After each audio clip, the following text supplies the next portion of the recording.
உனக்கு விடுதலை கொடுக்க வல்லவர் ஆண்டவராகிய இயேசு கிறிஸ்துவை தவிர வேறு ஒருத்தரும் கிடையாது. அவர் பாதத்துல விழு. நம்ம ஆண்டவர் இயேசு கிறிஸ்து என்ன சொன்னாரு? நீ சுமை சுமந்து சோர்ந்து இருக்கிறியா? எனக்கிட்ட வா. அப்படித்தானே சொன்னாரு. ஆமா. உனக்கு நான் விடுதலை கொடுப்பேன். உனக்கு சமாதானம் கொடுப்பேன். உனக்கு சாந்தி கொடுப்பேன்.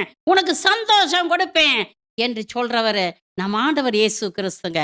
கிறிஸ்தவர்களே, நீங்க ஏன் கிறிஸ்துவை புறக்கணித்து விட்டு அங்கேயும் இங்கேயுமாக அலைந்து கொண்டிருக்கிறீர்கள்? அங்கும் இங்குமாக ஓடிக்கொண்டிருக்கிறீர்கள். ஒரே தெய்வம், ஒரே கடவுள், விடுதலை கொடுப்பவர் நம் ஆண்டவர் இயேசு கிறிஸ்துவை தவிர வேறு ஒருவரும் கிடையாது. அவர் என்ன சொல்கிறார்?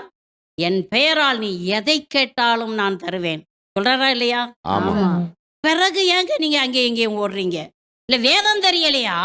இல்ல இவர் என்ன சொல்றது நம்ம என்ன கேட்கறது? இவர் என்னத்தை செஞ்சிட போறாரு? இவரே